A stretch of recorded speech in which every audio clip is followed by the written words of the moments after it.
وہ تابوت کی زمین پر تیزی سے ہاتھ چلا رہا تھا جیسے وہاں اس کے لیے کچھ پڑا ہو۔ اچانک وہ چونک پڑا، اس کا ہاتھ کسی گٹھڑی سے جا ٹکرایا۔ اس نے پھرتی سے اس گٹھڑی کو ٹٹولنا شروع کر دیا۔ دوسرے ہی لمحے گٹھڑی میں کچھ حرکت ہوئی اور موٹے کمبل میں لپٹی ہوئی وہ چیز اٹھ بیٹھی۔ کون کون ہے؟ ایک کانپتی ہوئی تیز آواز فضا میں گونجی۔ تم مسلمان ہو نا؟ ہاں، مگر تم کون ہو؟ آواز اب قدرے سنبھلتی ہوئی محسوس ہو رہی تھی۔ دوست، بس اب جلدی سے باہر نکلو۔ مگر میرے پاؤں میں تو بیڑیاں ہیں۔ کوئی بات نہیں، تم ذرا کھسک کر دروازے کی جانب بڑھو، میں ان کا انتظام کیے دیتا ہوں۔ میں کوشش کرتا ہوں۔ پہلا سایہ تابوت سے باہر نکل کر تیزی سے خیمے کے دروازے کی جانب بڑھا۔ اس نے گردن باہر نکالی تو دوسرے نے پوچھا، کیا ہوا؟ وہ اندر ہی ہے، مگر پاؤں میں بیڑیاں ہیں، اس نے سرگوشی میں بتایا۔ دیر مت کرو، جلدی انہیں کاٹو۔ وہ غرایا۔ وہی تو کرنے جا رہا ہوں، اس نے منہ بسور کر جواب دیا اور بڑی کینچی ہاتھ میں پکڑ کر واپس اندر لوٹ گیا۔ تابوت میں موجود قیدی کافی حد تک باہر نکل آیا تھا اور خیمے کے دروازے کے قریب پہنچ گیا تھا۔ کافی ہمت والے لگتے ہو، اس کی بات سن کر قیدی بے بسی میں مسکرایا۔ نووارد نے اس کی بیڑیاں کاٹ دیں اور قریباً اسے گھسیٹتا ہوا خیمے سے باہر لے آیا۔ دوسرے نے جب قیدی کو باہر نکلتے دیکھا تو وہ بےتابی سے اپنے گرد کا جائزہ لینے لگا۔ اس نے لمحہ بھر میں چاروں اطراف کو اپنی باریک بین نگاہ سے کھنگال ڈالا اور قیدی کو کھینچ کر خیمے سے مکمل طور پر باہر نکال لیا۔ دوسرے لمحے اس کا ساتھی بھی باہر نکل آیا۔ اسے کندھے پر اٹھانا پڑے گا، چلنے کے قابل نہیں لگتا، پہلے نے سرگوشی کی۔ کندھے پر اٹھانا مناسب نہیں، میرا خیال ہے کہ اسے یوں ہی گھسیٹتے ہوئے بستی سے باہر لے چلیں، وہاں گھوڑے پر ڈال دیں گے۔ نڈھال ویسے ہی ہے، زخمی ہو جائے گا۔ آزادی کے لیے اتنی قیمت تو چکانا ہی پڑے گی۔ دوسرے نے کندھے اچکائے۔ تم دونوں فضول بحث مت کرو، میں گھسٹ کر بھی چلنے کو تیار ہوں، قیدی نے نئیف لہجے میں کہا۔ چلو، مزید دیر کرنا خطرے کا باعث ہوگا۔ ان دونوں نے قیدی کے بازوؤں کو دبوچا اور قریباً اسے گھسیٹتے ہوئے لے کر چلنے لگے۔ وہ دبے قدموں خود بھی بلی کی مانند جھکے جھکے چل رہے تھے۔ ان کی حتی الامکان کوشش یہی تھی کہ کہیں وہ روشنی کی زد میں نہ آ جائیں۔ وہ تاریکی میں ہوتے ہوئے بستی سے باہر نکل آئے۔ بستی سے کچھ ہی دور ان کے 3 گھوڑے بندھے ہوئے تھے۔ انہوں نے قیدی کے بازو چھوڑ دیے۔ قیدی اب اپنے بازو دبانے لگا۔ جھک جھک کر چلنے سے تو میری کمر میں درد ہونے لگی ہے۔ ایک گہرا سانس لے کر بولا، تم اچھی طرح جانتے ہو کہ ہم اس وقت دشمن کے علاقے میں موجود ہیں۔ روشنی پھیلنے سے پہلے ہمیں یہاں سے کافی دور نکل جانا چاہیے۔ دوسرے ساتھی نے آگاہ کیا، تم ہر وقت غصہ ناک پر کیوں رکھتے ہو؟ بس کام کے دوران تم میرے ساتھ سنجیدہ رہنے کی کوشش کیا کرو۔ تمہارے پاس پانی تو ہوگا؟ وہ قیدی نکاہت زدہ لہجے میں بولا۔ پانی یہاں نہیں ملے گا۔ دوسرا، تم نے گھوڑے کی پشت پر لیٹے ہوئے سفر کرنا ہے، بہتر یہی ہوگا کہ تم ابھی پانی نہ پیو۔ قیدی نے آہستگی سے سر ہلایا، پھر ان دونوں نے مل کر اسے گھوڑے کی پشت پر ڈالا اور اس کے ہاتھ اور پاؤں گھوڑے کی زین کے ساتھ باندھ دیے تاکہ وہ راہ میں گر نہ پڑے۔ دونوں نے کچھ دیر خاموش رہ کر ارد گرد کا جائزہ لیا اور پھر اپنے اپنے گھوڑے سنبھالے اور اپنی منزل کی جانب بڑھ گئے۔ برکائی خان ایک بڑے فوجی دستے کے ہمراہ جلبگائی کی جانب بڑھ رہا تھا۔ اس کے چہرے پر فکر و تردد، غصے اور انتقام کے ملے جلے جذبات رقصاں تھے۔ وہ جلد از جلد جلبگائی پہنچ جانا چاہتا تھا جہاں اس کا عزیز دوست متی الدین اسیر تھا۔ وہ سرکشی پہاڑی سے سیدھا اپنے بھائی باتو خان کے پاس پہنچا تھا۔ اس نے سرخوں کی کارستانی جب اس کے گوش گزار کی تو باتو خان فقط مسکرا کر رہ گیا۔ برکائی خان عجیب نگاہوں سے اسے دیکھنے لگا۔ اس نے باتو خان سے اپنی بے عزتی اور ناقدری کا شکوہ کیا تو وہ بڑے اطمینان سے بولا، برکائی، امور سلطنت میں ایسی چھوٹی موٹی باتیں تو رونما ہوتی ہی رہتی ہیں، بس ٹھنڈے دماغ سے کام لو اور جذباتیت سے جس قدر ہو سکے دامن بچائے رکھو۔ امن کے ساتھ رہنا اور سب امور کو اپنی گرفت میں رکھنا ہی اصلی مردانگی ہے۔ اگر تم کبھی اردوئے زریں یا کسی علاقے کے حکمران بنے تو ایسی باتوں سے تمہیں روز پالا پڑے گا۔ ان سے آدمی کا کچھ نہیں بگڑتا، بس انسان میں ذرا سوچنے سمجھنے کی صلاحیت ہونی چاہیے۔ جب کسی پر مصیبت نازل ہوتی ہے تو اپنے ساتھ دیگر کئی مسائل بھی لاتی ہے، ایسے مسائل جنہیں حل کرنا بسا اوقات دشوار ہو جاتا ہے۔ تم متی الدین کی فکر میں گھلنا چھوڑ دو اور جاؤ دوسرے امور نپٹاؤ، جب موقع آئے گا تو یہ معاملہ بھی دیکھ لیا جائے گا۔ برکائی خان اپنے بھائی باتو خان کی دلیل سے متفق نہیں ہوا۔ اس نے بھرپور انداز میں اصرار کیا کہ اگر متی الدین کے لیے سرکاری سطح پر کچھ نہ کیا گیا تو وہ ذاتی طور پر قدم اٹھانے سے گریز نہیں کرے گا۔ باتو خان نے جب اسے بضد دیکھا تو سپاہیوں پر مشتمل ایک چھوٹا سا دستہ اس کے ساتھ روانہ کرتے ہوئے اسے سرخوں پر چڑھائی کی اجازت دے دی۔ کاکیشیا اور اردوئے زریں کو باہم متحد رکھنا اور ان کی حفاظت کی ذمہ داری باتو خان کے سر پر تھی۔ باتو خان کے اس فعل سے سرخوں کے حلیف قبائل میں ناراضگی اور غصے کی لہر دوڑ سکتی تھی۔ باتو خان برکائی خان کی ضد کے سامنے مجبور ہو گیا تھا۔ اسی شام جب کونائی خان نے سردار کبیائی کے بارے میں یہ اطلاع دی کہ وہ عبادت خونگی کے آغاز پر تلا ہوا ہے اور اسے منگولیانہ ریاست کے نافذ قانون سے کوئی سروکار نہیں، تو باتو خان کو برکائی کے عقب میں مزید دستے روانہ کرنا پڑے۔ وہ بخوبی سمجھ گیا کہ متی الدین پر حملہ اور اسے سنہرے خیمے سے اغوا کرنا ایک روایتی چال ہے جس کے تحت سردار کبیائی خان اپنی بغاوت کے مقصد کو ہوا دینا چاہتا ہے۔ وہ اپنے بھائی کو کسی صورت میں شکست زدہ نہیں دیکھنا چاہتا تھا۔ اب چونکہ حالات کی نوعیت بدل چکی تھی، پہلے وہ اس معاملے کو مسلمانوں سے نفرت کا محرک سمجھا تھا، مگر صورتحال کی جدید وضاحت سے اس کی دوربین نگاہوں نے کھڑے کھڑے تمام تجزیہ کر لیا تھا۔ اس نے سرخوں کے حلیف قبائل کے سرداروں کو بھی سرائے میں طلب کر لیا تھا تاکہ ان کی جانب سے بھی رد عمل سامنے آ سکے۔ برکائی خان کی آمد کی اطلاع سرخ قبیلے تک پہلے ہی پہنچ گئی تھی۔ انہوں نے اپنی بستی کے خیموں کے چاروں جانب کانٹوں کی گھنی باڑ لگا دی تھی۔ سردار کبیائی خان نے برکائی خان کو مات دینے کے لیے کئی اقدامات کیے تھے۔ سپہر ہونے سے پہلے ہی برکائی خان اپنے دستے سمیت وہاں پہنچ گیا۔ کانٹوں کی باڑ دیکھ کر اس کے چہرے پر طنزیہ مسکراہٹ پھیل گئی۔ اس نے اپنے دستے کو حکم دیا کہ وہ تمام بستی کو چاروں جانب سے گھیر لیں۔ آن کی آن میں بستی کا محاصرہ کر لیا گیا۔ ابھی برکائی خان اپنی مختصر سپاہ کو عسکری ہدایات دے رہا تھا کہ باتو خان کے بھیجے ہوئے مزید دستے بھی وہاں پہنچ گئے۔ وہ بے حد تیز رفتاری سے سفر کرتے ہوئے آئے تھے۔ برکائی خان نے حیرت سے انہیں دیکھا۔ ان دستوں کے ہمراہ ایک مجا ہوا سپہ سالار بھی بھیجا گیا تھا۔ اس نے آتے ہی برکائی خان کو مختصراً حالات بتائے اور سردار کبیائی کی ہر قیمت پر ہلاکت یا گرفتاری کا مراسلہ اس کے ہاتھ میں تھما دیا۔ بستی کے لوگ سرکاری لشکر کے اجتماع کو دیکھ کر پریشان ہونے لگے۔ سردار کبیائی خان نے نوجوانوں اور لڑکوں کو مختلف مورچوں میں فائز کر دیا تھا۔ اس نے برکائی خان کی آمد کی اطلاع پاتے ہی ایک جوشیلی تقریر کرتے ہوئے اس لڑائی کو منگولیانہ تہذیب کی بقا کی جنگ قرار دیا تھا اور سب لوگوں کو ذہنی طور پر تیار کیا کہ وہ اس لڑائی کو ہر قیمت پر جیتیں، تاکہ دوسرے قبائل کو یہ احساس ہو کہ ہماری روایات اور تہذیب ہمارے لیے جانوں کے مقابلے میں کتنی اہم ہے۔ اس کی جذباتی تقریر سے کچھ لوگ تو فرط جوش میں دیوانے ہو رہے تھے، مگر نصف کے قریب لوگ اس لڑائی کو سردار کبیائی کی ذاتی دشمنی کا نتیجہ قرار دے رہے تھے۔ پہل سردار کبیائی خان کی جانب سے کی گئی تھی۔ اس نے تیروں کی بارش کی۔ محاصرہ کرنے والی سپاہ ایسے ہتھ کنڈوں سے واقف تھی۔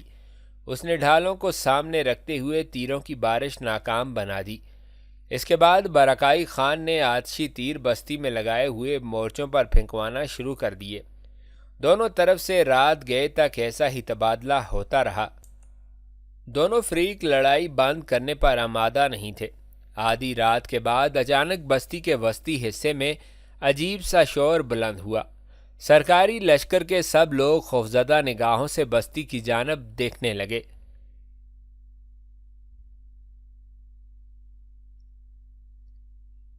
نجم الدین ایوب اپنے شاہی محل میں تھا کہ ابو خویلد ایک مخبر کے ہمراہ اس کی خدمت میں حاضر ہوا۔ اس نے سلام کیا اور مخبر کی جانب اشارہ کیا۔ کیا اطلاع لائے ہو؟ نجم الدین ایوب نے گھمبیر لہجے میں پوچھا۔ اطلاع بڑی اہم اور نامناسب ہے۔ جو کچھ کہنا چاہتے ہو جلدی سے کہہ ڈالو، اور یاد رکھو مجھے تمہید باندھنے والے لوگ بالکل پسند نہیں ہیں۔ نجم الدین ایوب کا لہجہ بڑا سخت تھا۔ تنبیہ کرنے کے ساتھ ساتھ اس کے چہرے پر کرختگی بھی بڑھ گئی تھی۔ معافی چاہتا ہوں، اطلاع یہ ہے کہ آپ کے چچا حاکم میں بلبک عماد الدین اسماعیل نے اپنے بھتیجے الملک المجاہد اسد الدین شیر کو بن ناصر الدین محمد کو پیغام بھیجا ہے کہ وہ اس کے ساتھ الحاق کر لے تاکہ وہ دونوں اپنی اپنی افواج کے ہمراہ دمشق پر حملہ کر کے اس پر قبضہ کر لیں۔ اس نے یہ پیغام بھی دیا ہے کہ نجم الدین ایوب نے چونکہ دمشق سے نکل کر ایک بڑی تجارتی منڈی کو یوں آزاد چھوڑ رکھا ہے، اس پر قبضہ کرنا مالی منفعت کے لحاظ سے بے حد مفید ہے۔ دمشق میں چونکہ افواج موجود نہیں، اس لیے اس پر قبضہ کر لینا آسان ہوگا۔ کیا یہ خبر مصدقہ ہے؟ نجم الدین ایوب نے مخبر کی جانب گھور کر دیکھا۔ بالکل، اس بارے میں نے ایک اہم سرکردہ شخصیت سے تصدیق کی ہے۔ حرص و طمع، جانے کب یہ لعنت امت مسلمہ کا پیچھا چھوڑے گی۔ اپنے پاس جو کچھ بھی ہے، ناشکرے لوگ اس پر صبر و قناعت نہیں کرتے۔ یہ حریص و خمیز دوسروں کے مال و اقتدار چھیننے کی فکر میں کب تک مبتلا رہیں گے؟ اللہ ہی بس ہدایت دینے والا ہے۔ نجم الدین ایوب کو چچا کی اس حرکت پر گہرا صدمہ پہنچا تھا۔ اس نے صلاح الدین ایوبی کے بعد سب لوگوں کو آپس میں ہی برسر پیکار دیکھا تھا۔ جس کا داؤ چلتا تھا وہی ہاتھ صاف کر لیتا تھا۔ یہ دوسرا موقع تھا کہ بلاد شرقیہ اس سے چھیننے کی کوشش کی جا رہی تھی۔ اس نے اپنی افواج کو فوری تیاری کا حکم دے دیا۔ اس نے اپنے مخبر کو سختی سے تنبیہ کی کہ وہ ان کی روانگی اور راستے کی مکمل معلومات فراہم کرتا رہے۔ مخبر نے اپنے فرض میں کوتاہی نہ برتنے کا وعدہ کیا اور وہاں سے رخصت ہو گیا۔ ابو خویلد نے نجم الدین ایوب کی حوصلہ افزائی کی تو اسے بھی سخت جھاڑ کا سامنا ہوا۔ نجم الدین ایوب اس غیر متوقع اطلاع پر بے حد مغموم اور رنجیدہ دکھائی دے رہا تھا۔ ابو خویلد اس کا بگڑا مزاج دیکھ کر خاموشی سے باہر نکل گیا۔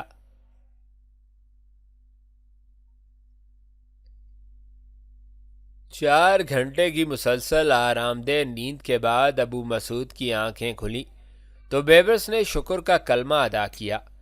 بیبرس فوری طور پر طبیب کو ساتھ لے آیا تھا، جس کے باعث اس کی جان بچ گئی تھی، ورنہ طبیب نے ابو مسعود کی اتنی خستہ حالت دیکھ کر مایوسی کا اظہار کیا تھا۔ طبیب اتنی لاپرواہی اور دیر پر برہم ہوا تھا۔ اس کے جانے کے بعد بیبرس نے ابو مسعود کا منہ دھلایا اور اس کے کپڑے تبدیل کیے۔ طبیب کے دیے ہوئے معجون کو اس کی ہدایت کے مطابق وقفے وقفے سے اس کے حلق میں اتارتا رہا۔ ٹھنڈے پانی کی پٹیاں بھی ماتھے پر رکھیں تاکہ بخار کی شدت ٹوٹ سکے۔ یہ بیبرس کی محنت اور لگن کا ثمر تھا کہ ابو مسعود ہوش میں آ گیا تھا۔ ابو مسعود نے بیبرس کی جانب مترحم نگاہوں سے دیکھا۔ وہ شاید کچھ کہنا چاہتا تھا مگر بیبرس نے اسے منع کر دیا۔ اسی اثناء میں مغرب کی اذان کی صدا بلند ہوئی۔ بیبرس نے اسے نماز کے بارے میں بتا کر جامع مسجد کی راہ لی۔ ابو مسعود بستر پر پڑے اپنی لاچاری پر آنسو بہاتا رہا۔ بیبرس نماز سے فارغ ہو کر سیدھا طبیب کے پاس چلا آیا، اسے تازہ صورتحال سے آگاہ کیا۔ اس نے کچھ اور ادویات بنا کر اسے دیں، اب ان کا استعمال کیا جائے۔ بیبرس کھانے پینے کا سامان لے کر ابو مسعود کے گھر چلا آیا۔ ابو مسعود ایک بار پھر نیند کی آغوش میں پہنچ چکا تھا۔ بیبرس نے اس کی نبض ٹٹولی اور اطمینان کرنے کے بعد وہ دوسرے کاموں میں مشغول ہو گیا۔ تھوڑی دیر بعد ابو مسعود کی کرا اس کے کان میں پڑی تو وہ تیزی سے اس کے پاس چلا آیا۔ ابو مسعود نے اسے اپنا جسم ٹوٹتا ہوا محسوس ہونے کی بابت بتایا تو وہ اسے نرمی سے دبانے لگا۔ اسے کچھ سکون ملا تو اس نے ہاتھ کے اشارے سے بیبرس کو روک دیا۔ بیبرس نے کھانا نکال کر اسے کھلایا اور خود بھی کھایا۔ بعد میں اسے دوا دی۔ ابو مسعود کچھ دیر میں دوبارہ نیند کی وادیوں میں اتر گیا۔ بیبرس نے اسی کمرے میں زمین پر اپنا بستر لگایا۔ عشاء کی نماز کی ادائیگی کے بعد وہ پرسکون ہو کر بستر پر لیٹ گیا تھا۔ بظاہر اس کا چہرہ پرسکون تھا، مگر دل و دماغ میں سوالات کا جمع غفیر تھا۔ وہ بار بار فاطمہ خاتون کے متعلق سوچ رہا تھا کہ وہ کہاں چلی گئی ہے۔ کہیں ایسا تو نہیں کہ وہ اب زندہ ہی نہ ہو۔ وہ اپنے خیالوں کو مثبت انداز میں مرتب کرنے کی کوشش کرتا، مگر چند ساعتوں میں وسوسے دوبارہ سر اٹھانے لگتے۔ اسی کشمکش میں جانے کب اس کی آنکھ لگ گئی۔ صبح فجر کے وقت خود بخود اس کی آنکھ کھل گئی۔ اس کی آنکھیں کھلی کی کھلی رہ گئیں جب اس کی نگاہ ابو مسعود پر پڑی۔ وہ شاید اس سے پہلے بیدار ہوا تھا۔ وہ اپنے بستر سے نکلا اور غسل کیا۔ وہ اب ایک بڑے کپڑے سے اپنا بدن خشک کر رہا تھا۔ اس کے چہرے پر بشاشت پھیلی ہوئی تھی۔ وہ رات کو جیسا نڈھال اور پژمردہ دکھائی دے رہا تھا، اب ڈھونڈنے سے بھی ایسے آثار نہیں مل رہے تھے۔ طبیب کی دوا نے اپنا جادو کر دکھایا تھا۔ اس نے بیبرس کی جانب دیکھا تو محض مسکرا کر رہ گیا۔ دونوں نے جامع مسجد دمشق میں نماز ادا کی۔ اس کے بعد وہ دونوں دمشق کی گلیوں میں ٹہلتے ہوئے دریا کی جانب جا نکلے۔ میں جانتا ہوں کہ تم کل سے کیا جاننا چاہ رہے ہو، ابو مسعود سنجیدگی سے بولا۔ پھر کچھ توقف کے بعد اس نے خود ہی اپنی بات آگے بڑھائی۔ تم یقیناً فاطمہ کے بارے میں جاننا چاہتے ہو، لیکن میں تمہیں کوئی اچھی خبر نہیں دے سکوں گا۔ 2 ماہ پہلے وہ بھی اسی طرح بخار میں مبتلا ہو کر چل بسی۔ میں ان دنوں دمشق میں نہیں تھا۔ واپسی پر معلوم ہوا کہ وہ مجھے ہمیشہ کے لیے داغ مفارقت دے گئی ہے۔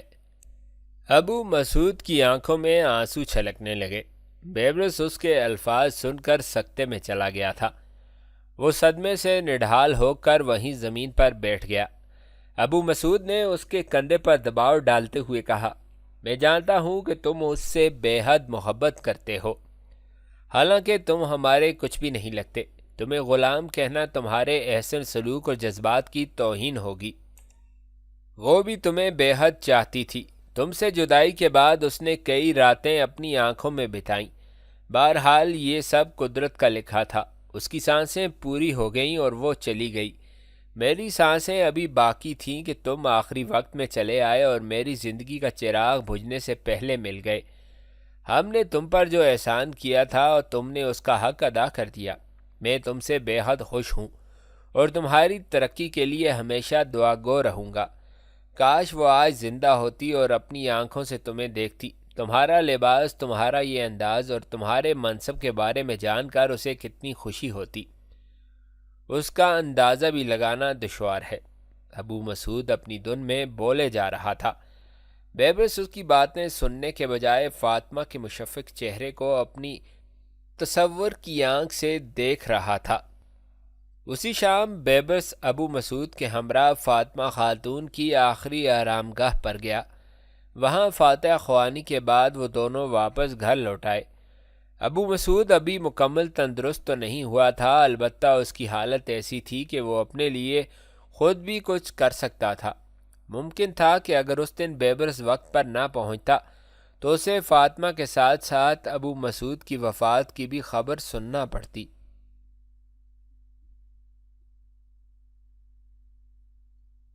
برکائی خان نے اپنے سپاہیوں کو ہاتھ کے اشارے سے روک دیا۔ بستی کے مختلف حصوں میں آگ لگی ہوئی تھی، جو کہ آتشی تیروں کی کارستانی تھی۔ کئی خیمے جل کر خاک ہو چکے تھے، اب ان میں دھوئیں کے بادل اٹھ رہے تھے۔ بستی کے وسطی حصے میں عجیب سی چیخو پکار مچی ہوئی تھی۔ یوں لگتا تھا کہ جیسے 2 گروہ آپس میں متصادم ہو گئے ہوں۔ برکائی خان نے بے حد عجلت کا مظاہرہ کیا، حالانکہ اس کے سپہ سالار نے مشورہ دیا تھا کہ ابھی لڑائی کو ختم کر دیا جائے، صبح ہونے پر یہ قضیہ نپٹا لیا جائے گا، مگر وہ بضد تھا کہ سورج نکلنے سے پہلے ہی سرخوں کو شکست سے ہمکنار کر دیا جائے۔ رات کی تاریکی میں فتح کے امکانات زیادہ واضح تھے۔ کچھ دیر بعد شور قریب آتا ہوا محسوس ہوا۔ برکائی خان نے سپاہ کو خبردار رہنے کا اشارہ کیا۔ پھر دیکھتے ہی دیکھتے برکائی خان کے سامنے سے بستی کی باڑ اکھاڑ کر دوسری طرف پھینک دی گئی۔ سپاہیوں نے ڈھالوں کے اثار میں خود کو محفوظ کرتے ہوئے اپنی تلواروں کے دستوں پر گرفت مضبوط کر لی۔ یوں لگتا تھا کہ سرخ قبیلے کے لوگ مدافعت کے بجائے کھلی جنگ کا ارادہ رکھتے ہیں۔ برکائی خان کو تاریکی میں ایک بڑا غول اپنی جانب بڑھتا ہوا دکھائی دیا۔ برکائی خان پوری یکسوئی سے ان پر نظر رکھے ہوئے تھا۔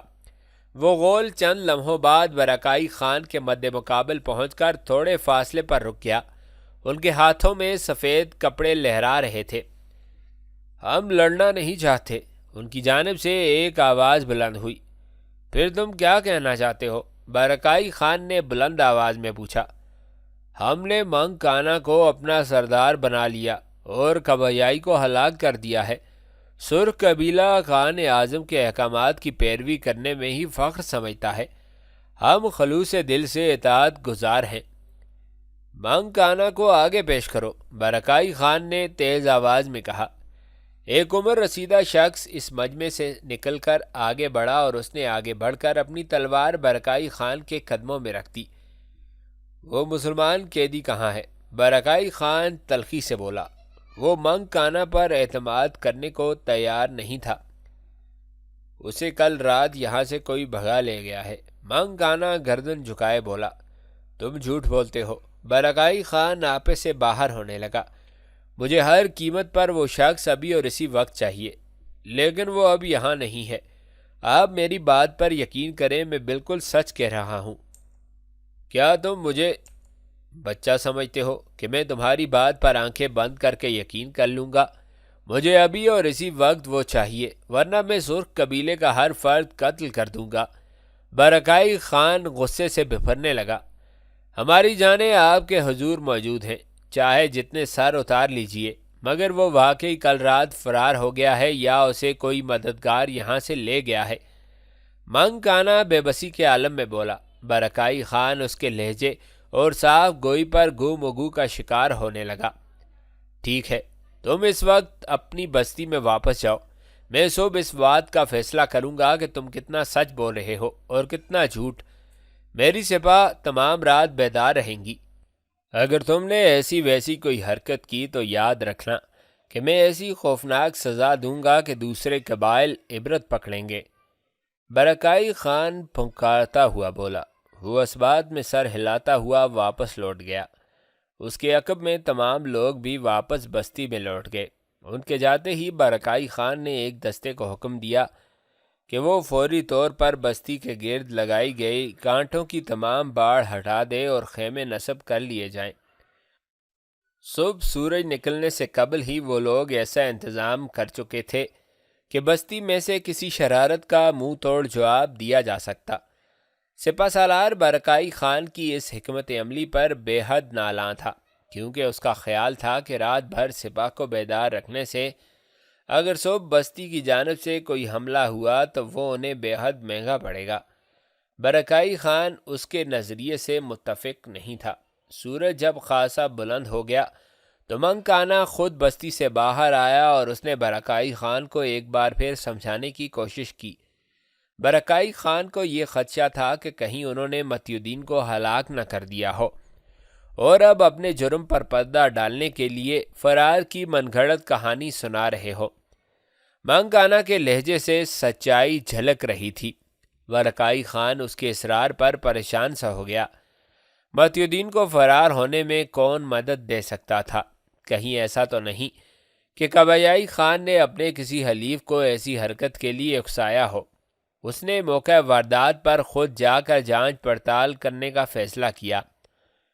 وہ محافظ دستے کے ساتھ بستی میں داخل ہوا۔ بستی کے بیچوں بیچ کبیائی خان کی کٹی پھٹی لاش پڑی تھی۔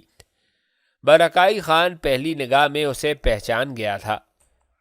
برکائی خان نے اس لاش کو روایات کے مطابق جلانے کی ہدایت کی تو کچھ لوگوں نے آگے بڑھ کر اس لاش پر ایک بڑا کپڑا ڈال دیا۔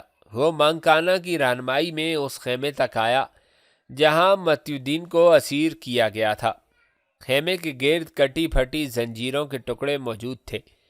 برکائی خان نے زنجیر کے ایک ٹکڑے کو اٹھایا اور غور سے دیکھنے لگا۔ کٹا ہوا حصہ خاصا مجروح دکھائی دے رہا تھا۔ یہ کسی بڑی کینچی کا کمال ہی ہو سکتا تھا۔ کاٹنے والے نے بڑی مہارت کا ثبوت دیا تھا کہ اس نے زنجیر کو کٹ لگانے سے پہلے ہی کمزور کر دیا تھا۔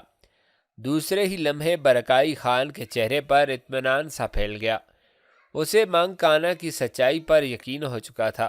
وہ اس فرد تک پہنچ گیا تھا جو زنجیریں کاٹنے کا ماہر تھا۔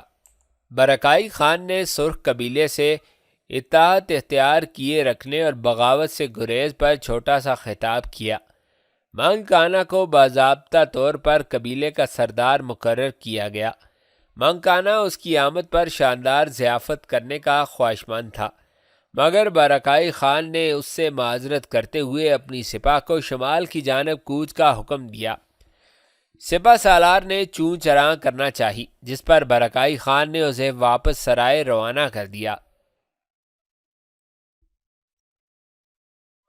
12 محرم 637 ہجری میں نجم الدین ایوب کو اطلاع ملی کہ اس کا چچا عماد الدین اسماعیل حاکم بلبک اپنے بھتیجے الملک المجاہد اسد الدین شیر کو حاکم حمص کے ساتھ الحاق کر کے اپنی سپاہ کے ساتھ دمشق کی جانب روانہ ہو گیا ہے۔ اس کی آمد کے راستے کا پتہ چلتے ہی نجم الدین ایوب نے فوری طور پر آگے بڑھ کر جنگ لڑنے کا فیصلہ کر لیا۔ اپنے لشکر کے ساتھ وہ 16 محرم 637 ہجری کو بصرہ سے نکلا اور 3 دن کی مسافت کے بعد نابلس کے مقام پر پہنچ گیا۔ اس نے اسی مقام کو فیصلہ کن مبازرت کے لیے منتخب کیا۔ اس کے ہمراہ 10,000 کے قریب افواج تھیں، جن میں مائدین سلطنت اور امراء بھی شامل تھے۔ نجم الدین ایوب اپنے چچا کو منہ توڑ جواب دینے کی حکمت عملی بنا رہا تھا کہ تیسرے دن مخالف لشکر اس کے سامنے پہنچ گیا اور اس نے میدان جنگ میں اپنے خیمے گاڑنا شروع کر دیے۔ نجم الدین ایوب نے جنگ سے پہلے روایتی سفارت روانہ کی تاکہ لڑائی کے بجائے افہام و تفہیم کی راہ نکالی جا سکے۔ سفارت جب واپس لوٹی تو اس نے نیا انکشاف کیا کہ سامنے خیمہ زن ہونے والا لشکر اس کے چچا عماد الدین اسماعیل یا اسد الدین شیرکوہ کا نہیں، بلکہ اس کے ہمزاد الملک الناصر داؤد کا ہے، جو کہ اس جنگ میں حصہ لینے کے لیے وہاں پہنچا ہے۔ نجم الدین ایوب کو اپنے ہمزاد کی اس حرکت نے خاصی تکلیف سے دوچار کیا اور وہ شدید بیمار پڑ گیا۔ الملک الناصر حملہ کرنے سے گریز کر رہا تھا۔ اسے شاید عماد الدین اسماعیل کا انتظار تھا۔ دن گزرتے چلے گئے، یہاں تک کہ پڑاؤ ڈالے ہوئے قریباً 1 ماہ گزر گیا۔ نجم الدین ایوب خود بھی حملہ آور ہونے سے گریز کر رہا تھا۔